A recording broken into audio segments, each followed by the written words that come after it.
So I think we'll go on. So thanks for joining, first of all. I'm Fred Cloteaux, the General Delegate of Manifeste Inclusion in Paris, and I'm happy to participate to my first webinar about disability in the UK. We've got a very nice example of integration because you will not have two different presentations from two companies, but something that gathered the experience of Thales and Sopra Steria, because Carrie, Bruno, and Nielsen and Emilie Harrison worked together to integrate the presentation. And Florian Tani from Sopra Steria and Véronique Benaroche will introduce this webinar. So Véronique, I think you prepared something for us. Avec ton micro, Véronique. You're mute. Maybe, Florian, maybe you can start if you want to. Yes. Thank you. So, hello everyone. My name is Florian Tani.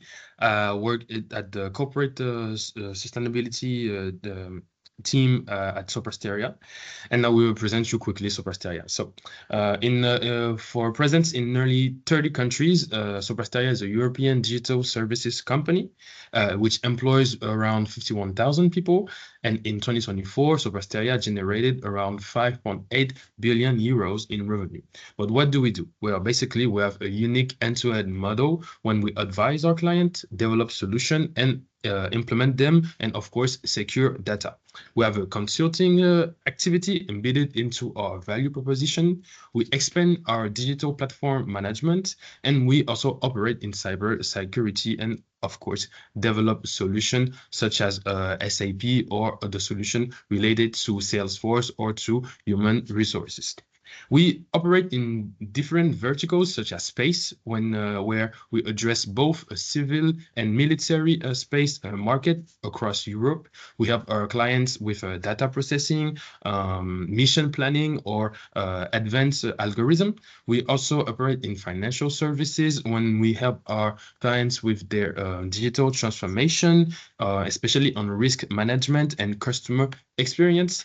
The same goes for retail when we can work for multinational companies such as Carrie, when we are helping them with their digital transformation, but in logistics, for instance, and also in enhancing customer experience.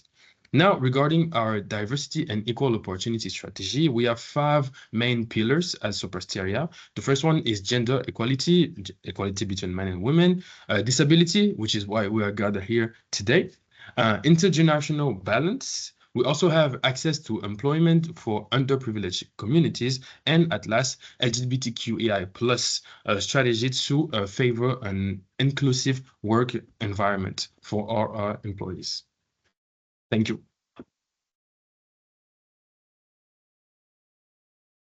Great. So I'm Véronique Benaroche, and for 2 years I have been working within the department which manages the issue of disability within Thales. Among other missions, I ensure that communication about disability is maintained. That's why I also encourage all Thales companies in France as well as internationally to discuss disability policies to foster synergies and extensions of good practices. Before handing over to Carrie and Laura and Emilie, I wanted to explain that why at Thales the words diversity and inclusion are not just empty promises. Thales provides high-tech solutions for various sectors such as aerospace, defense and security, information technology with cybersecurity and digital identity. Thales is over 80,000 employees in nearly 70 countries. We operate in a constantly evolving international and multicultural environment. This is why our policy on diversity, equity, and inclusion, including disability, results from this ecosystem in constant motion. Within Thales, more than ever, Diversity is encouraged in all its forms. It's a source of innovation, creativity, and performance. Equity enhances the notion of absolute equity. Inclusion is an additional asset, a fundamentally human experience. For this webinar, the Department Mission Insertion, based in headquarters in France, and which I represent today, requested Thales UK to speak to you, to us, in more details about their D&I policy. And a big thank you in advance to Carrie, to Laura for their presentation. So Larry, Carrie, Laura, and Emilie, the floor is yours. Thank you very much. I don't know if it's helpful just to do a very quick introduction in terms of us and our roles in the UK. So as you can see, my name's Carrie Bruno. My role is Head of Wellbeing. I work within the HR function, specifically within a team that focuses on employee experience. So we look at a whole range of like complete end-to-end, from employee coming, getting an offer accepted, onboarding, and throughout the complete life cycle at Thales. And we look at all of those moments that matter to improve their experience. My focus specifically around well-being, psychological safety, and very highly interlinked with inclusion and accessibility projects. Hello all, my name's Laura Nielsen. I also work at Thales. I'm in the same team as Carrie, and my focus is on neuroinclusion. So all topics to do with neurodivergent conditions, whether that's at a strategic level on how we are becoming a more neuro-inclusive organisation, right through to one-to-one conversations with individuals looking at their journey to diagnosis or adjustments in the workplace. Thank you. Super, and I'm Emilie Harrison. I'm Head of Diversity and Inclusion for Sopra Steria UK. You'll probably see through the presentation that Sopra Steria in the UK is actually a family of different businesses as well. So I work across all of our UK businesses, which include NHS Shared Business Services, SSCL, and another company called Sopra Steria Next, which is our consulting branch. I lead on our central diversity and inclusion strategy specifically for the UK and our central programmes, and I also sit within what we call the people and culture function in Sopra Steria, but what is more commonly known as the HR function in other organisations as well. And disability has been a huge area of focus for us over the last 18 months, so a real particular area of specialist interest for us at the moment. Thank you. So we're just going to share some slides with you that hopefully bring the story to life. Let me just check that this is working okay.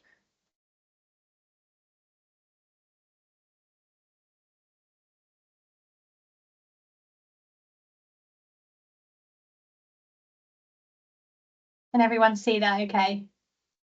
Yes. Yeah, perfect.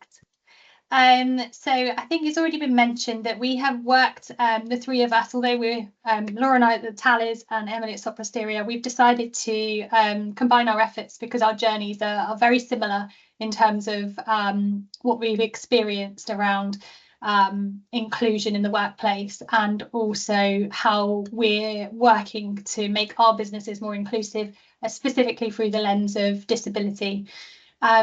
So we thought it'd be useful to start by giving you an overview of the cultural landscape before we dig into the journeys at Thales and Sopra Steria.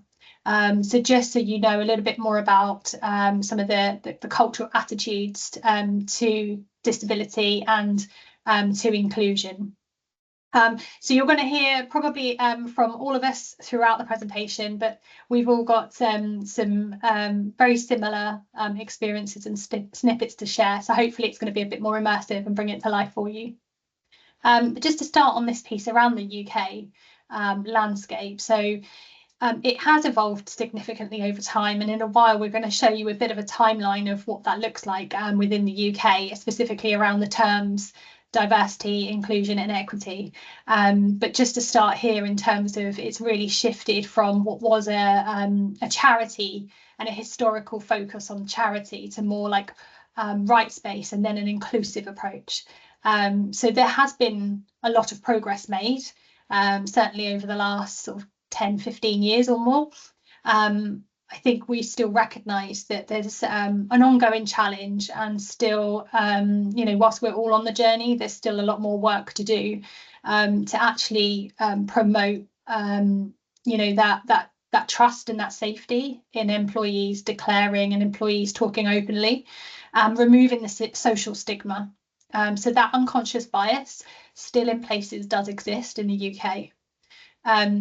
And specifically around disability, people with disabilities often face a lot of assumptions around their capability. So it can be viewed that through a medical lens, rather than recognising the societal role of barriers. So when we talk about disability, we're trying to shift it to show that it's actually not the person that's at the disadvantage, it's the social environment that's causing that disadvantage. So how do we remove the barriers to give them, you know, the equity that they need to perform their role?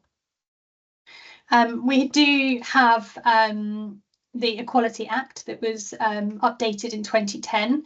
So there are, you know, in terms of the UK definition of the UK definition of disability, it prohibits discrimination, harassment and victimisation of 9 protected characteristics.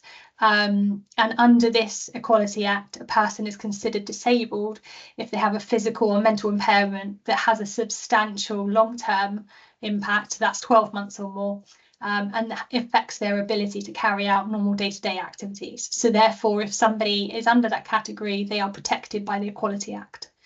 And that covers both visible and non-visible disabilities.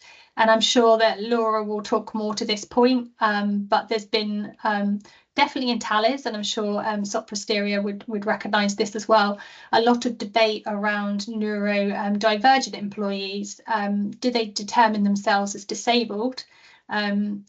Or is it the environment? So a lot of our employees that might be neurodivergent would say that they are not disabled because they don't recognise it as a disability as such. So just talking a little bit about the disclosure in the workplace. So the reason I bring up the neurodivergent piece, we do have a requirement. So whilst there's no legal requirement, to record disability in the workplace, we've definitely started a campaign to try and increase the amount of workplace disclosure. So we've been working over the number of years to try and encourage our employees to share that with us, so that we can understand what we need to do to actually support them to work at their best and be at their best. So I think we've certainly looked at a lot of research in the past, and a CIPD report did find that only around 50% of disabled employees feel comfortable disclosing their disability to their employer. And our recent campaign in the UK, we found, I think, our disclosure rate somewhere between 10 and 20%. So we've still got a lot of work to do to reinforce that trust for our employees to feel that they're safe to disclose. And more recently, moving on to talk about that trust, we've been focusing a lot around psychological safety. So that's about people feeling able to bring their true, authentic selves to work and feel that there is trust that they can share their background, share information about themselves, and bring their skills, that their skills will be utilised in the right way, and that they're safe to be who they are in the workplace. So we're finding that in more recent times, psychological safety is a lot of the key foundation around supporting that inclusion. I'm going to pause. I know that Laura and Emilie might want to talk to some of these points as well, just before we move on to the next slide. Thank you, Carrie. I think that was a good overview.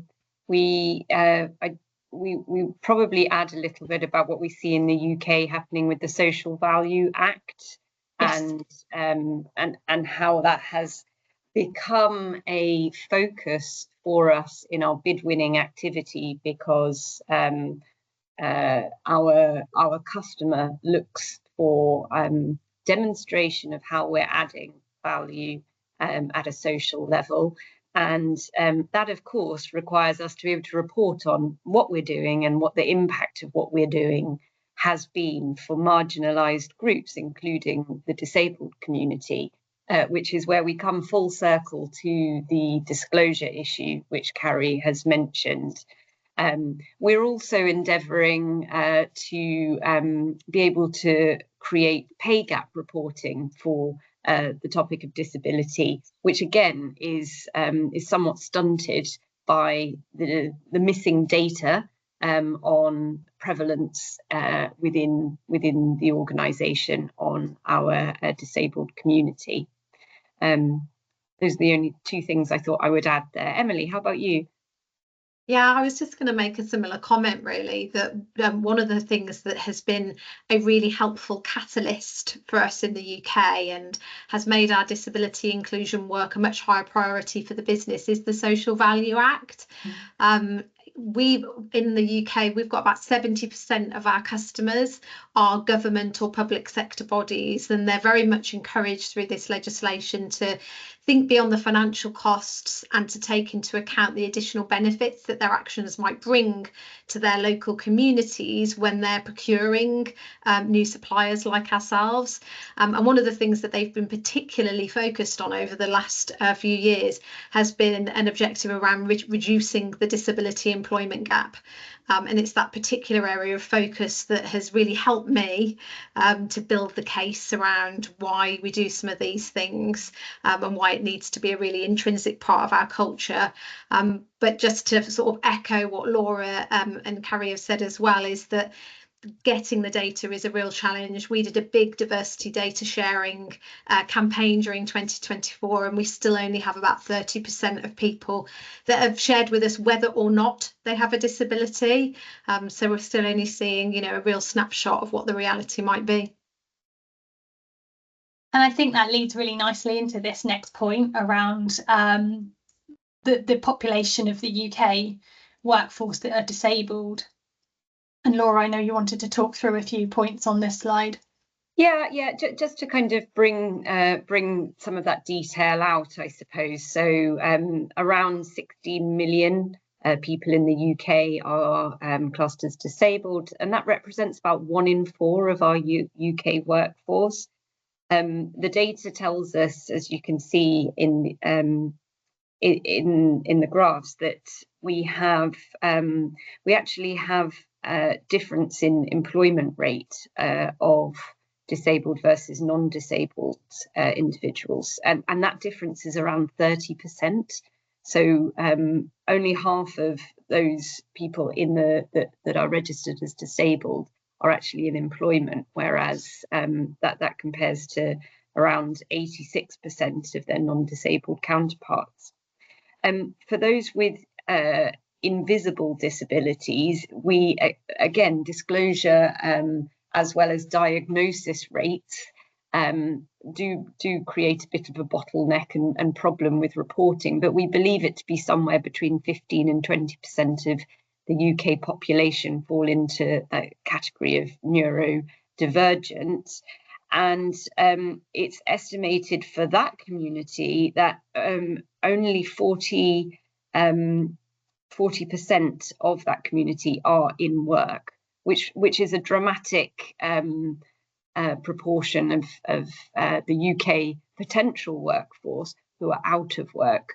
And that will be to do with some of the things that we'll come on to in barriers faced with the education system, getting skilled and qualified, but then getting into work and just being able to navigate the standard or traditional recruitment systems that we use, and then maintaining or sustaining work, and barriers that exist there, which we can talk about more later. And the only other point that I would probably make here about what's on the right-hand side of the screen is about that kind of pipeline if you like, looking at the proportion of the disabled community that fall into the categories of children, working age and state pension age. I suppose, first of all, demonstrating that this will continue to be an organisational priority. But in my area of interest, particularly around that topic of neurodivergence, what we notice is that as children are diagnosed, often their parents then find a late diagnosis through the education around neurodivergence that they gain through their children. So we notice that there is a large proportion of our workforce in the UK at Thales who are coming to diagnosis later in life. Of course, that's mixed up with the controversy, if you like, about do they consider themselves disabled or not. But when it comes to, I suppose, finding out about their neurodivergence, we see that there is a strong relationship there between their children's experience or their children's journey in their own. Carrie, Emilie, would you add anything on that slide? I think I'd just absolutely echo that we're seeing the same in Sopra Steria for neurodivergence, and we gather data anonymously each year through our engagement survey, where people can share anonymously if they consider themselves to be neurodivergent. And we've seen over the past 3 years that that number of people that say yes to that question has tripled. So it was 400 back in 2022, it went up to 800 in 2023, it's over 1,200 now. So it's 1 in 5 of our workforce that consider themselves to be neurodivergent. And a lot of that is people that, as you say, are coming to diagnosis later in life. So it's a group of people we need to be increasingly focused on to make sure that we're keeping people included and we're adjusting the workplace around their particular needs.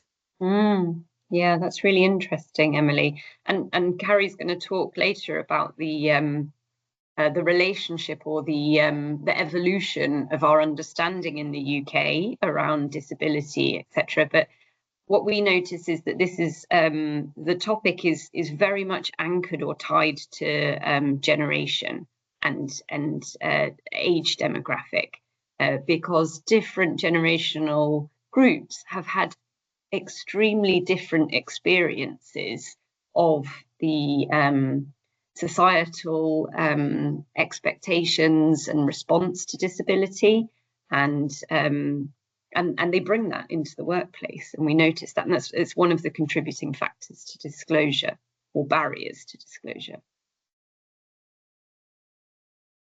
Yeah, good point. Sorry, I dropped out temporarily there. I hope it wasn't too disruptive. I think it's probably useful to go on to this next slide to talk about, whilst we're focusing in on disability and, specifically talking there about neurodiversity and neurodivergence. This is on the backdrop of where, whilst we talk about the challenges we still face, I think it's fair to say we've come a long way. And I think some of the societal changes that we've seen have been really supportive of the journey. So, for example, we started off, and I know on the backdrop of EDI globally, there's a lot of challenging discussions happening around this. We won't get too much into the politics of where that's originating from in this call, but I think it's fair to say it's come a long way. It is being challenged at the moment, but focusing on sort of diversity in the early 2000s, it actually meant it was increasing representation and ensuring organisations included people from different backgrounds, such as race and disability. But this was largely about numbers and who was in the room.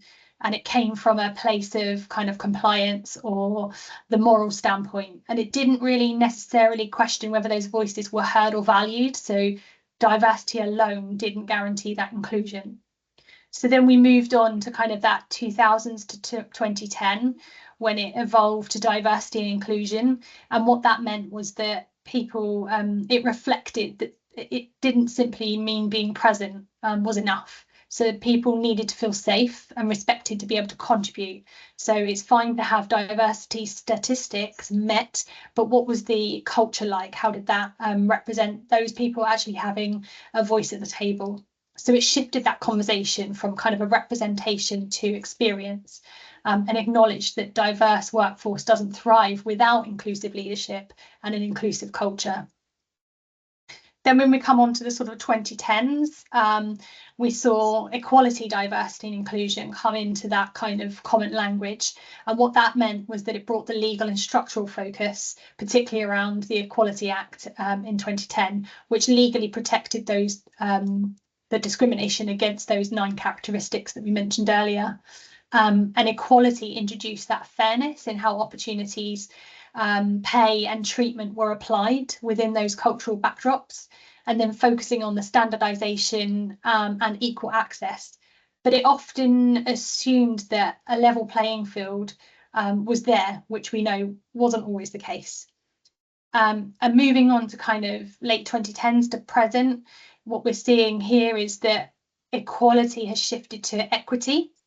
So acknowledging that people face those different barriers and different needs, and they have varying requirements in terms of the levels of support in order to help them succeed. So it focused on removing the systemic barriers and tailoring support to individual needs to give everyone, fair chance at being their best. And the narrative looked at kind of shifting that equity, reflecting a deeper focus and a deeper understanding of fairness. So not just treating everyone the same, but giving people what they need to thrive and leveling the playing field by addressing those structural disadvantages. And as I mentioned earlier, more recent years, we've seen that it includes an emphasis and focus on that psychological safety workplace. So that being at the very foundation for people to feel like they can really be included and be supportive. The culture has to be one where it's safe to be you. So reflecting that deeper understanding of inclusion and fairness, and genuinely supporting people to be their authentic selves.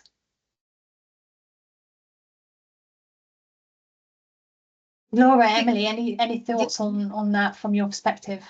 Yeah, I was just going to say, I think it's really important context, actually. And this timeline is one that's been very consistent across lots of UK businesses and organisations. And it certainly reflects where Sopra Steria have been on the journey. But for me, the really important shift that we're seeing now is that shift towards equity. I think workplaces are finally starting to accept that if you want to get the best out of people, then you need to tailor the workplace to them, and you need to make adjustments that remove their barriers to inclusion. And that has particular advantages and benefits for people that have been historically unable to participate in the workplace because there was that reluctance. There was this idea that everything had to be the same and that it's a meritocracy, and if everything's the same, that's fair. And it's that shifting understanding towards actually sometimes, to be fair, you do things differently for people because, everyone's experience is different. And that's really helping us, I think, to sort of shift the dial on inclusion for neurodiversity, for health conditions, for people with disabilities, and other groups as well, but in particular disabilities really benefiting from that shift.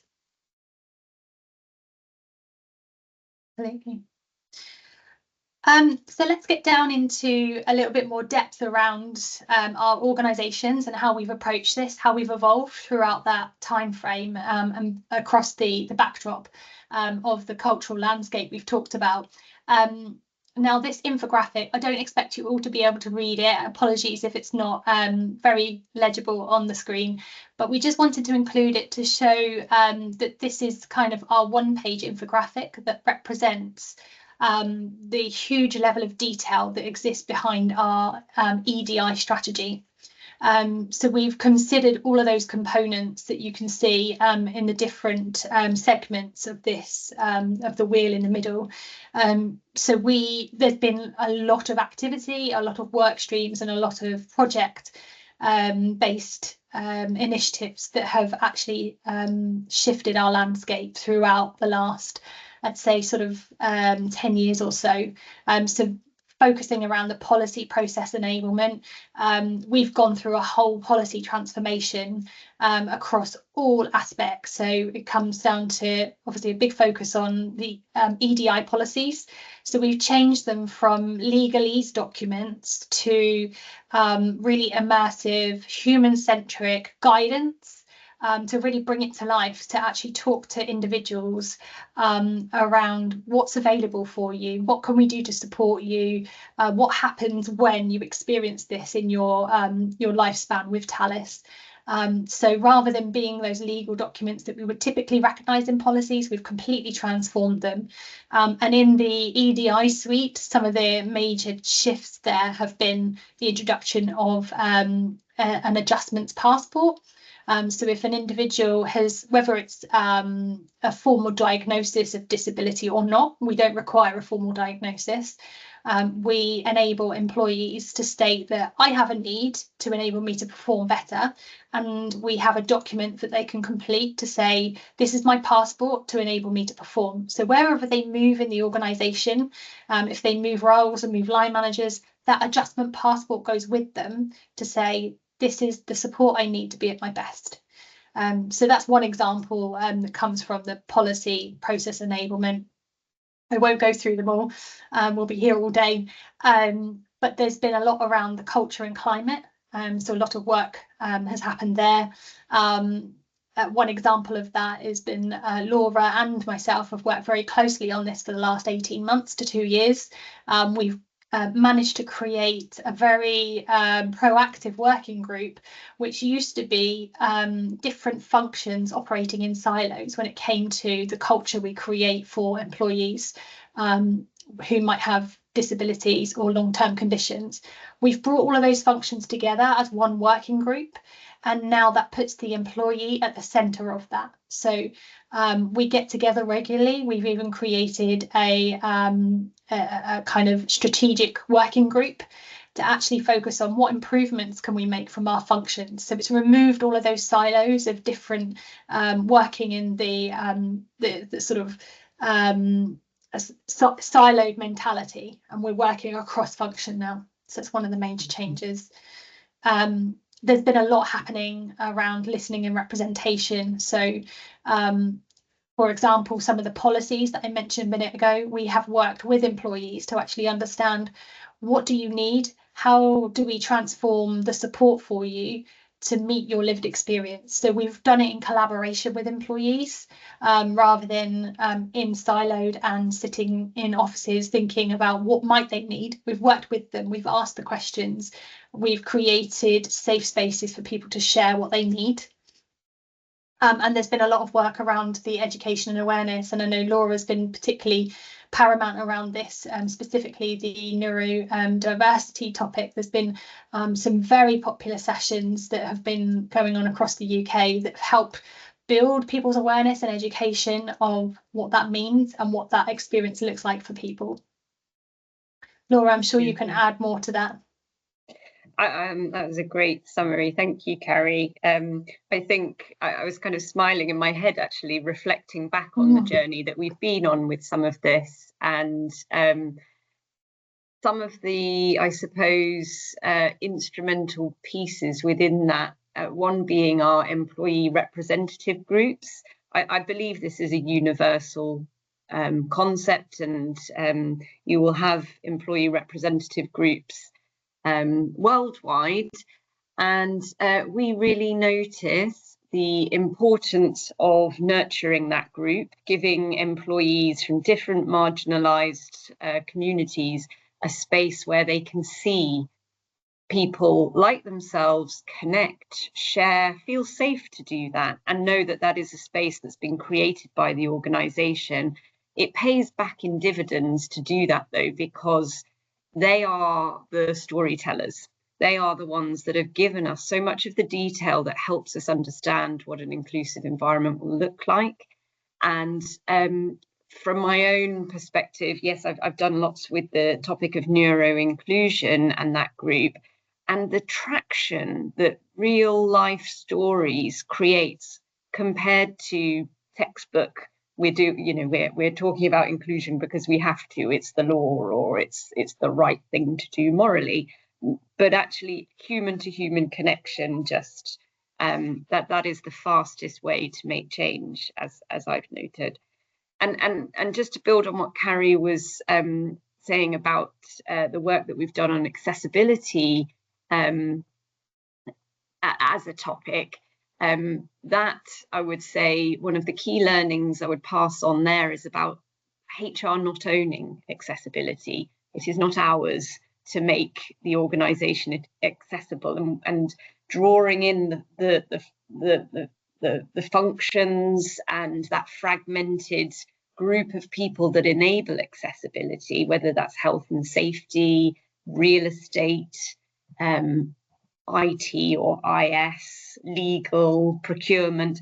We all actually have a part to play, and that is something that we battled with in the beginning, but I think that we've cracked quite well now. And as Carrie described, we've got a harmonious group, which is making the pathway so much easier. I think those would be my anecdotes. How about you, Emilie? Yeah. So I think it might be a good time to take us on to the next slide, because I think what you'll see is when we started talking, Laura, Carrie and I, we started to realise there were a huge number of similarities in the diversity and inclusion journeys that we've been on. And you'll see here, these are the Sopra Steria UK strategic priorities, and there's an awful lot of commonality and overlap here with all of the focus areas that Thales have as well. I won't go into all of them in depth, but just to draw your attention to a few of them. So that one in the top left hand, the red one of the most important elements that we've actually found is a supportive workplace culture. And that's about lots of different things, but importantly, where people understand how to behave inclusively and respectfully, and a place where people's differences are supported and celebrated.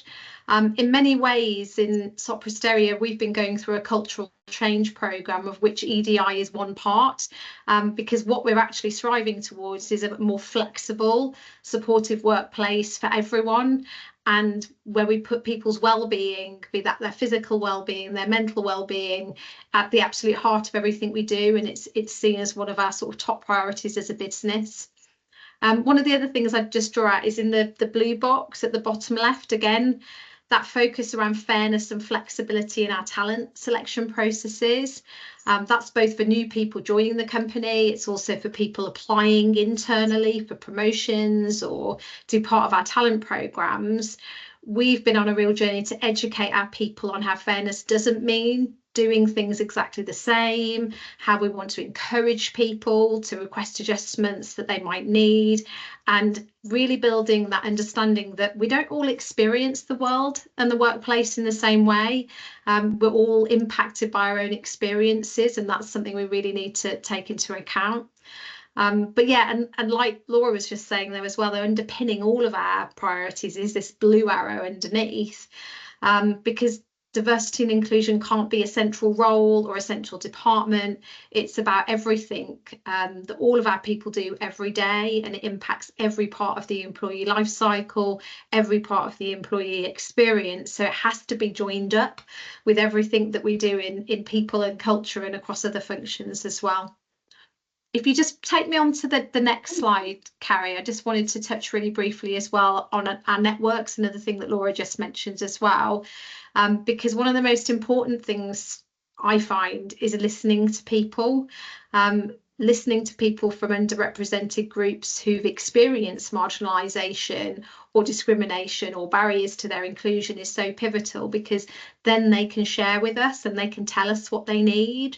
And we try very hard not to presume or make assumptions about what people might need, because no one knows that better than they know it themselves.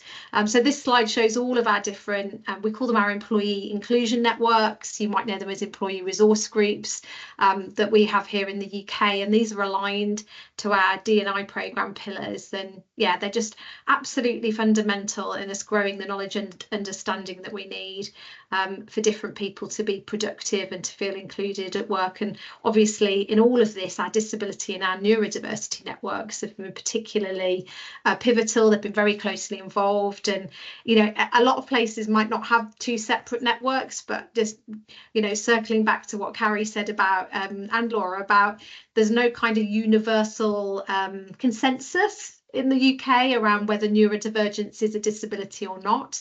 A lot of neurodivergence would absolutely meet the Equality Act definition of what a disability is, but many individuals that are neurodivergent don't identify that way.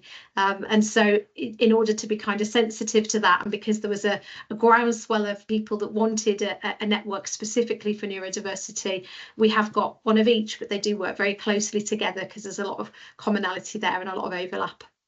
Yeah, we have the same in Thales as well. We have separate networks for disability and neurodiversity, and a number of other very similar networks to what you've got here.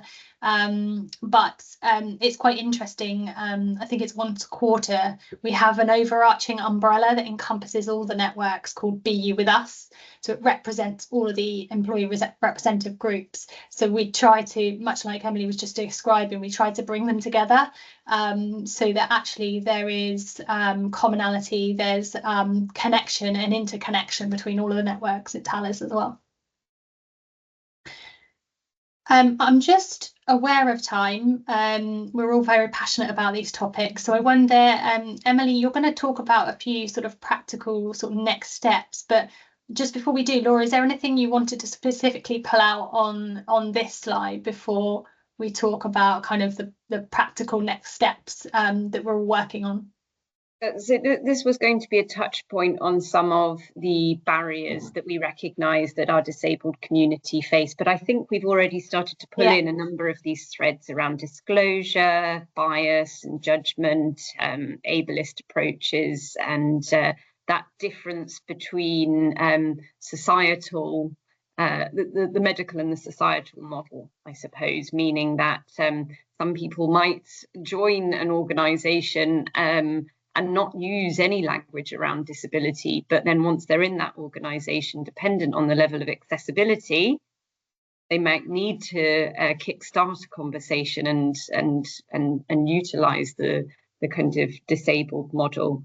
The only point that I think is worth bringing up, because I'm not sure that we've touched on it so far, I think you were leaning towards it, Carrie, with talking about how we bring our employee resource groups together, is about the intersectional points that we notice, which act as we've called them a magnifier to marginalisation.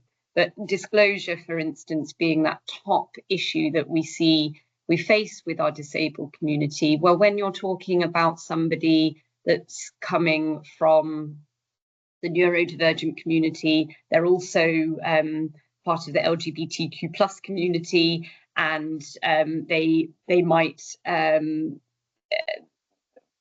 come from a non-Western culture. On top of that, their ability to disclose, or perhaps their kind of cultural expectation around disclosure, is going to be really, really different and more challenged, I suppose. So that we just wanted to kind of bring to life a bit about what we see around the importance of intersectional awareness and collaborating with different groups for that important point. And I think when we were preparing for this webinar, we all recognised that, you know, we haven't done this alone. There's been some partner organisations that we've been working with, and we realised that Thales and Sopra Steria have gone on a very similar journey in working with the Business Disability Forum to become a disability confident leader. So we've both been through this journey, which is a quite a lengthy assessment, a self-assessment, and then you work with the BDF to do that validation, to demonstrate that we've got those pillars and those proactive steps in place. So Emilie's just going to talk to this a little bit more in terms of how you know, Sopra Steria have taken that practical step. Thanks, Carrie. Yeah, I just thought that it would be useful to just dive in a little bit into some of what this all means. You know, we really understand how we got here. I think we've all alluded to the challenges of bringing this work together, and certainly in Sopra Steria in 2023, our ex-com senior leaders were very keen for us to get disability confident leader status. But one thing that became very clear was you need a joined up, coordinated effort across a wide range of different people and functions to make that happen. So we at that time created a UK-wide cross-function disability working group that is sponsored by and attended by one of our ex-com, and it's also attended by the senior leaders that have direct responsibility over all of these different work streams. So those things you can see in the shapes there are all the different work streams that we have. So spanning things that are in the HR arena like recruitment and culture and comms, but also looking at things like physical environment, so facilities, equipment, technology accessibility, assistive software, assistive technology, workplace adjustments, and then also part of our outreach work as well that we do through our community impact team. So this group now meets monthly. And it works to help the organisation to become disability inclusive, to remove all those barriers that we've talked about around performance development and progression for disabled colleagues, and deliver this kind of UK-wide plan where everyone's got shared accountability for getting us there. And then if you just hop onto the next slide, and I don't intend to go through everything on this slide, but some practical steps. So, you know, turning this into what were the tangible things that we did in order to become more disability inclusive. And you'll see here the sorts of things that we've done. So, and these are just some examples. It's by no means exhaustive, but if we look at some of the work streams, for example, recruitment, a lot more detailed information on disability inclusion on our external website and our careers site, adjustments, upskilling training for all of our recruitment teams so they're familiar with the things that we can offer. We now proactively offer adjustments at every stage of the recruitment process, you know, right through from when you submit your application, you're invited to share what you need. We have a dedicated accessibility and adjustments role now in our recruitment team who people can get in touch with if they want to talk about the adjustments they might need, and they can also support and advise the wider team. And we make sure all of our job adverts are written in accessible formats, and actually that all of our jobs are advertised as being flexible as well in terms of workplace, working hours, all the different things that can make a difference. Workplace adjustments, absolutely key, and I've got a slide after this where I'll just very briefly touch on the work we've done around workplace adjustments. But a real turning point for me was when we got a dedicated full-time workplace adjustment specialist working in our central HR team who can advise line managers and employees on what adjustments are, how to make them happen, and really helping open the minds of our managers to what's possible. We've improved our workplace adjustments policy and process, made it really, really simple. And again, all of our HR team have now been fully trained. Accessibility, we've got a dedicated role there as well. I was actually on a call earlier today with our workplace adjustment specialist and our digital accessibility specialist, and we were talking about some challenges that we still have, because there's still a long way to go on this journey. But I did reflect and say to them, well, it would have just been me sat here on my own 3 years ago talking to the walls. So actually it really does show how much further we've come, and we've developed processes and put budgets for assistive tech now. Our corporate comms team have been trained. We've had independent accessibility audits done of all of our buildings, those that we own and then those that we landlord lease as well. And we've got lots of improvements to make still, but we've worked out what they are now. We've got independent advice on that. And then training for managers. We've done disability awareness and adjustments training that's mandatory for all people managers, mental health awareness. We've put an adjustments question into our performance reviews. So as part of people's twice yearly wellbeing discussions, managers now proactively ask the question, are there any adjustments we could make that would help you be at your best at work? And like Carrie and Laura have mentioned, there's no requirement to have a diagnosis or be able to prove that you've got a particular need in order to ask for things any longer. We're really shifting that culture. And then if you just pop to the next slide, I'll just very briefly touch on this, because for me, this next slide shows, you know, adjustments are really the key. to unlocking inclusion for people with disabilities, health conditions, and for neurodivergent colleagues too. So we did a big campaign that ran for the whole of 2024 around workplace adjustments and what we called our Just Ask mindset. Because adjustments remove the barriers, they tailor the support and the tools in ways that work for individual needs. And so the things that we really wanted to get out there as part of that campaign, which was multi-channel, was we want everyone to know it's a new, simple human approach to adjustments. We want a culture where people feel they can just ask for the adjustments they need to be at their best. And we did training for managers. And in that training, we talked to them about having a just say yes mindset, and to start from a position of thinking, I want to make this work, how do I make it work, rather than from the current mindset where they'd be like, well, this is going to be inconvenient for me, and how can I say no? We're very much challenging that and saying, you should start from a point of saying, I want to support this, how can I make it work? So that's one of the really sort of tangible things we've done to try and shift that cultural environment so that everyone can get the support they need. Emilie, thank you very much, and thank you for this three voices presentation. That was very nice to hear. There are 4 minutes remaining. Maybe we could do a quick Q&A session. Of course. Hello, I'm Ramitos from LVMH. So thank you very much for your common presentation, very interesting.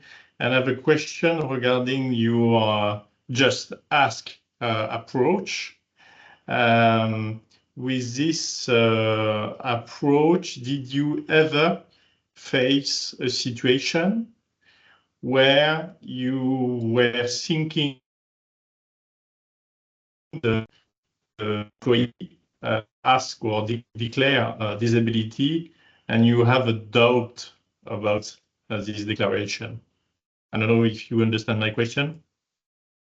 So you froze just for a moment. Sorry. Yeah. Did you ever face a situation when you said, okay, the employee declare a disability, but we are thinking is a lie? The honest answer is no. One of the key cultural changes we're trying to make is that we need to trust people. And so we don't even ask them necessarily why they feel they need the adjustment. We trust people to know what they need themselves. The one thing I would say is that I think, and we did get some resistance initially from some of our business leaders, was that a lot of people perceive adjustments as potentially being something quite radical or something very expensive that needs some specialist piece of equipment, but actually 80% of our adjustments come at no cost at all. The most frequent requests we get are things like flexing hours at the start or the end of the working day. But even, and particularly 70% actually of our workplace adjustments in the past year have been related to neurodivergence.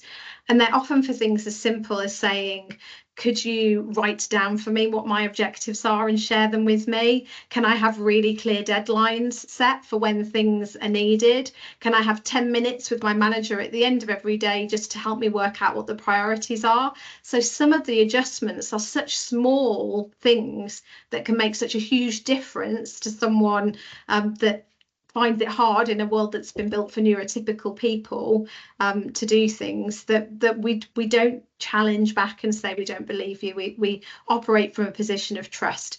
Having said that, we also have occupational health. So for complex needs, people with complex disabilities or health conditions, we would always refer into occupational health, and we'd get assessments from professionals and experts to help guide us make the right adjustments. It's there's a proactive duty in the UK to provide adjustments, not just a reactive one.